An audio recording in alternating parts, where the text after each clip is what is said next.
On Sunday, after a lovely 5-day relaxation at Derrick and Bev, we all got into Jack and left at 9 a.m. for Seville in Spain. We stopped for a picnic lunch and then dropped the Boardmans off near Old Town Seville to go to their B&B while we went to find our parking spot. Dave and I then cycled into Old Town, where we secured our bikes and went walking with the Boardmans through the cobbled alleyways past beautiful old buildings. We got to the cathedral square where everyone was sitting in the sun and soaking up the warm winter sunshine. We heard the bells tolling 4 o'clock and saw the horse and carriages clip-clopping along the cobbled streets, taking people on sightseeing tours. We saw a bronze weather vane on the ground, which is a copy of the original from 1568. The original weather vane sits on top of the cathedral and watches over the city from above. Both the copy on the ground and the original are 3.5 meters high. We carried on walking, and I then decided that I needed to taste one of the delicious looking oranges that grow all around. Well, Derrick let me stand on his knee, and with me holding on to Dave to balance, I managed to pick one. Apparently, you are welcome to pick the fruit if you are going to consume it. I shared the beautiful, round, unblemished orange out between us, but it was very bitter and tasted more like a grapefruit, so I won't be going to that trouble again. We carried on walking through other squares with trams running through the city and all the people out and about enjoying their Sunday afternoon. We then stopped at a lovely restaurant in a square with outside fires burning to take the chill off the air, and we ordered a bottle of red wine to share and a few plates of tapas. On to another restaurant where we did the same. Now we are having tapas and red wine in the middle of Sevilla.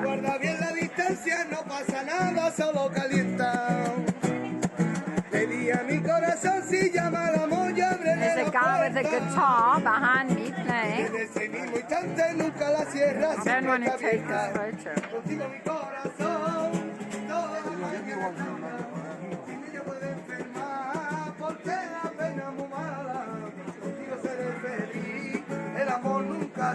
Smile, guys. David.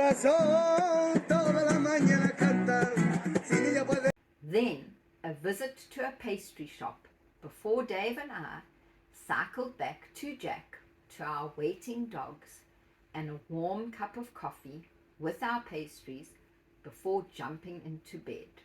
So here we are in Seville after saying goodbye to Bev and Derrick. We've had tapas and drinks, and we are now cycling back to our camper van. Dave with his headlights on. He has the GPS navigation. There we are, love. And I will be following him. I also have a headlight and a tail light. Going that way. And off we go. Okay, that way we go. Cheers on our way home. We left at 10:30 a.m. the next morning and drove to pick up the Boardmans before heading from Seville to Malaga to drop off the Boardmans. We then drove to El Chorro Lake, where we booked into a campsite called Park Ardales, which was just 1 kilometer from where the shuttle bus would pick us up in the morning. Here we are driving to the Caminito del Rey walk tomorrow.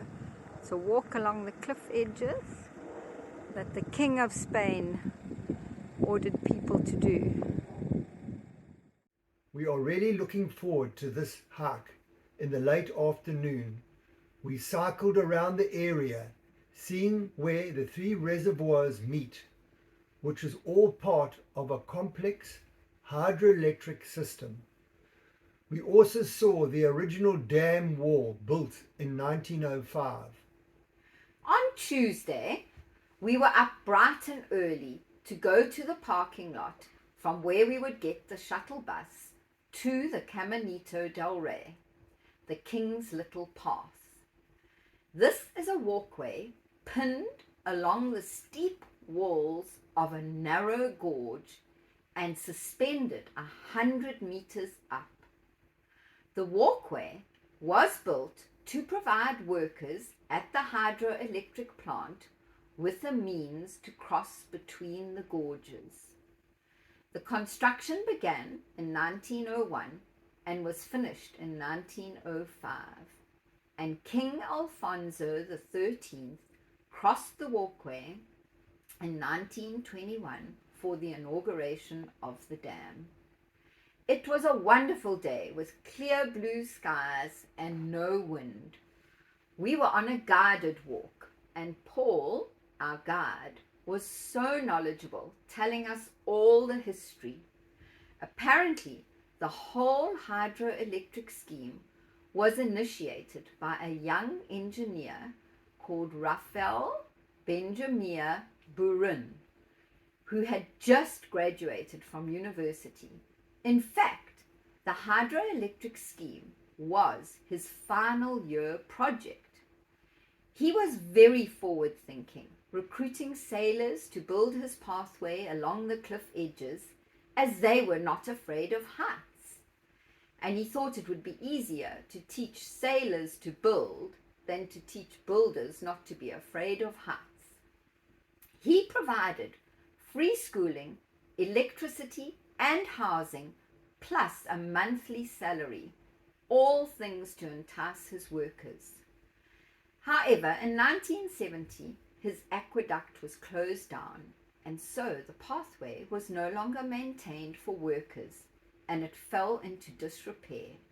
It became completely treacherous, and there were several deaths until it was refurbished in 2015 and opened up for tourism. The hike was an adrenaline-pumping walk, including a suspended bridge over the gorge and a glass balcony out over the one section. Dave and I thoroughly enjoyed the morning. We then drove back to Malaga to pick up the Boardmans and headed for Granada to our campsite. The Boardies had a drink with us and then headed into the city to their hotel, while Dave and I had a quick bite to eat before going out to see flamingo dancing, which was very entertaining.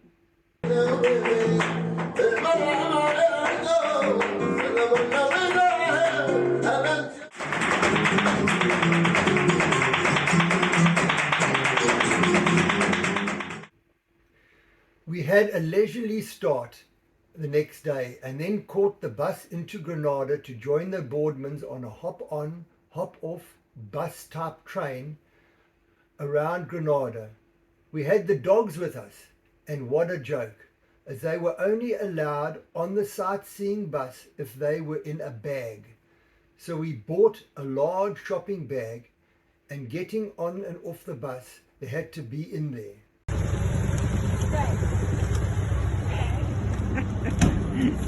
Poor Rambo and Jojo, being transported in a grocery bag. It was a pleasant day with a few lunchtime drinks and tapas in the beautiful winter sunshine.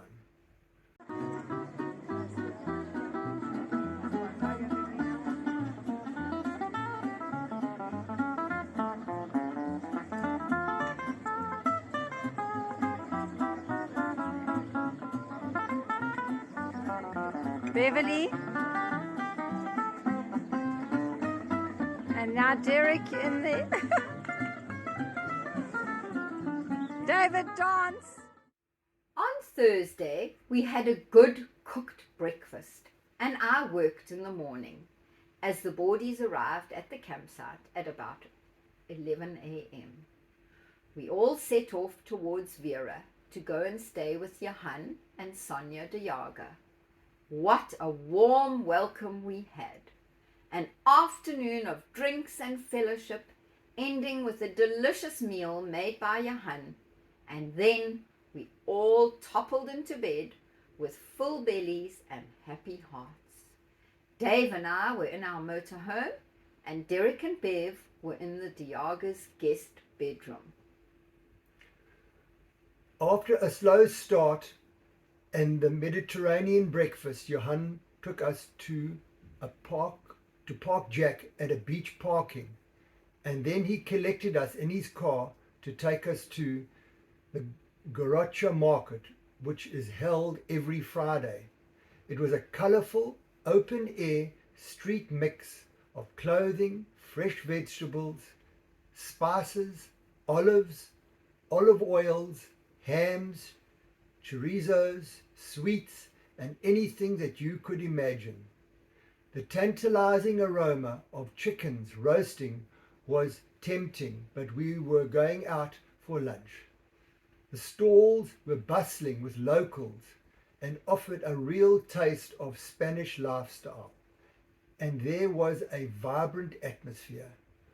For residents and holidaymakers alike, a weekly trip to the nearest local market becomes a fundamental part of the lifestyle here in Spain, and we thoroughly enjoyed our morning, which ended with a refreshing drink at the harbour. Then we went at 2 p.m. to a local Spanish restaurant for a 4-course lunch. It was a noisy affair with many Spanish local men there for Friday lunch. We went back to the de Jagers for a short siesta, and then at 5 p.m.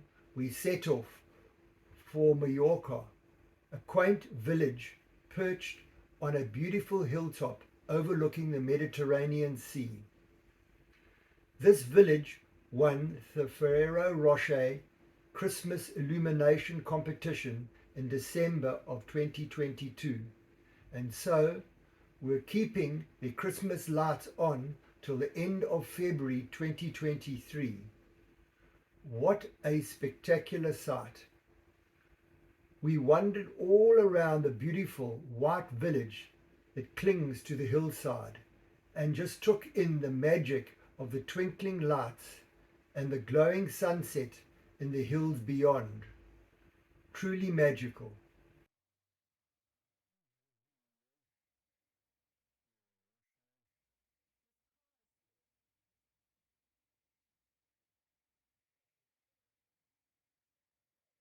After that, we went down to the Mallorca beach and had a nightcap, drinks which were served with free tapas.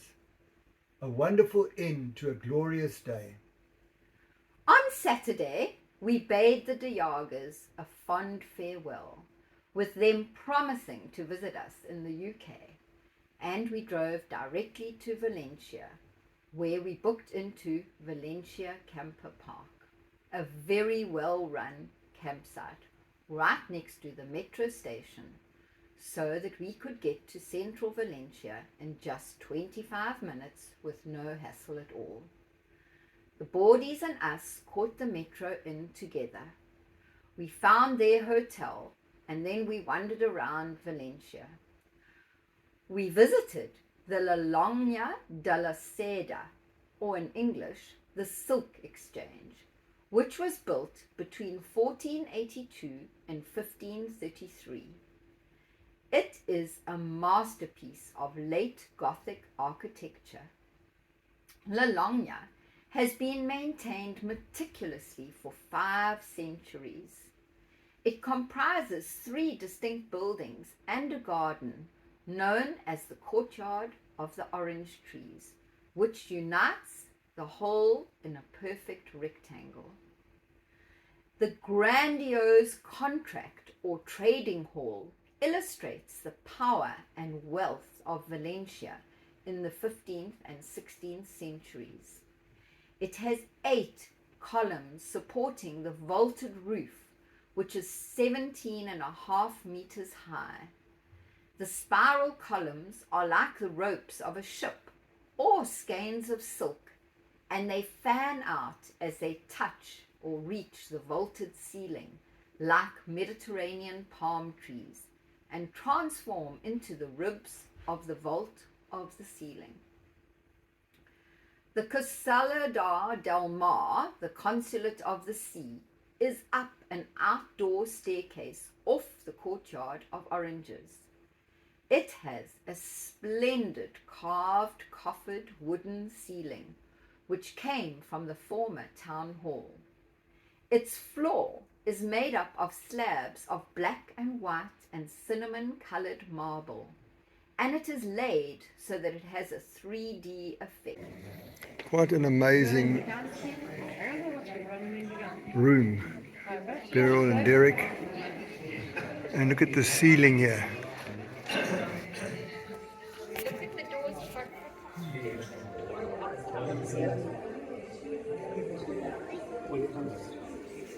After this amazing building, we just wandered around, taking in the sights and beautiful fountains of Valencia, stopping for a drink and some tapas, which cost us an arm and a leg. We ended off our evening with coffee and cake before we bade the Boardmans farewell after a lovely 12 days with them. They were going to catch the bullet train back to Seville and then a bus to Albufeira on Sunday. We drove up the Spanish coast, stopping in Pensacola and Lampala before camping on a 10-hectare olive grove, a peaceful stopover. Driving into the olive tree farm where we're going to spend the night. It's just driving right through the olive tree groves. Quite beautiful. It's a beautiful Sunday afternoon. We had great fun with Greg, the owner, who only spoke French, and a German couple. We used Google Translate and shared some snacks and drinks before settling in for an early night.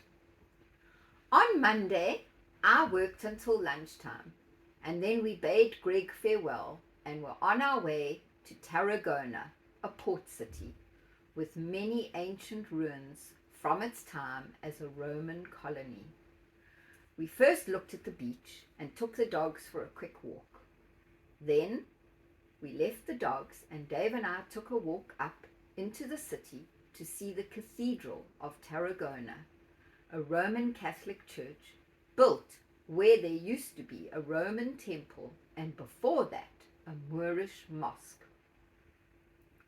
We then walked on to see the Monumento a los Castellers, a striking monument to the local tradition of castles. The bronze sculpture features 219 characters standing on one another's shoulders to create a tower. After that, we went and did some grocery shopping and ended off our city tour by walking down the main street, past the monument Els Heroes de 1811 and the Monumento a Roger de Loria, who was a most successful and talented naval tactician of the Middle Ages. We continued down towards our motorhome and past the Amphitheater Roma, a 2nd century arena facing the Mediterranean. It was very reminiscent of the Roman amphitheaters that we had seen on the other side of the Mediterranean in Libya in 2007. Once we reached the motorhome, to our excited dogs, we set off to drive on to camp at a free municipal car park in Els Monjo. Tuesday, we left and drove to Stitches, which was just 20 minutes away. We took the dogs for a walk along the promenade to the only preserved fragment of the old wall of Stitches, where the parish church stands right on the rocks, with the waves crashing against it. Then we strolled through the compact old town and surrounding streets, filled with shops, restaurants, and many gay bars and nightclubs. We bought some pastries for lunch. They built this. They had cannons over there to shoot out at any ships. And it's literally built, this wall, on the rocks, on the edge of the sea. There's Dave walking down the little streets of Sitges. It's really beautiful. These little alleyways leading to the sea right there. People living. And this way, more town with a cathedral in the background. I wanted to go to Issy Safety, which is the manufacturer of snow socks. We eventually found them, but they could not sell directly to me, but rather sent me to a local outlet where I managed to get the correct snow socks. It is a prerequisite to have either snow socks or tire chains in the vehicle if you go on certain high roads during the winter months. So I was pleased to finally have some snow socks. We then drove on to Girona, where we camped free in a municipal parking lot. I came down with the shivers and nausea, so went to bed really early and just hoped that I would be feeling better the next morning as we planned to head back into France. Bye for now. Bye-bye. Please like and subscribe and hit the bell icon for notification of our next video.